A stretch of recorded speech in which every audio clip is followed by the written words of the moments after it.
Thanks to a misleading meme, kids are putting tinfoil in the microwave. I'm gonna tell you everything you need to know here for you on I.O. Welcome back to Inform Overload, I'm Charlotte Dobre. Several popular YouTube channels are posting videos about making these tinfoil balls, including BuzzFeed. The trend began in Japan and the real way to do it takes quite some time. Basically, you roll tinfoil into a ball and hammer it as you go. Then you sand it down to the point that you can actually see your reflection in it. Pretty cool, right? Well, it seems that a viral post instructing kids to put tinfoil balls in the microwave in order to achieve one of these beautiful smooth orbs has caused some panic. The Tyne&Wear Fire and Rescue Service shared this post on Facebook that states, "Warning to those with younger children. One of the latest crazes to go viral is the promise that if you place a scrunched up ball of tinfoil in your microwave for 6 to 7 minutes, you will create a beautiful smooth silver orb. The truth is, not only does this not work, but the likely results will be a microwave fire and significant damage to your kitchen and your electrics." I found out the hard way that you're not supposed to put anything metal in the microwave. Stuck a fork in there with my soup when I was living alone for the first time and sparks started to fly within the first few seconds. The fact is, kids who are on social media probably don't know any better. They'll see that post and think it's an easy way around the hours of hammering and sanding, so they'll want to try it. And then put it in the microwave for 6 to 7 minutes? That is a fire waiting to happen. If you didn't know already, do not, I repeat, do not put anything metal in the microwave, especially not a gigantic ball of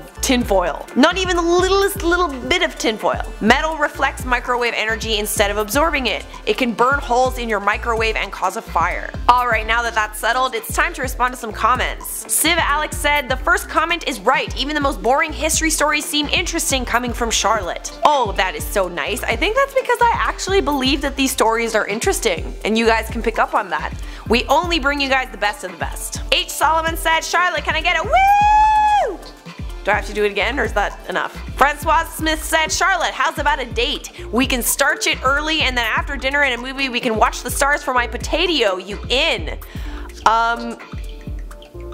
Yeah. The video is over, thank you for watching. If you enjoyed it, don't forget to show us some love by smashing the thumbs up and subscribing to I.O. for the weirdest news on YouTube. Hey, you wanna go on an I.O. binge? Well, there's a playlist right over there that you can click on, and good way to kill some time. By the way, Inform Overload is on social media. Why don't you check out the description of this video for all our links. That is it for me. I'll see you in the next video.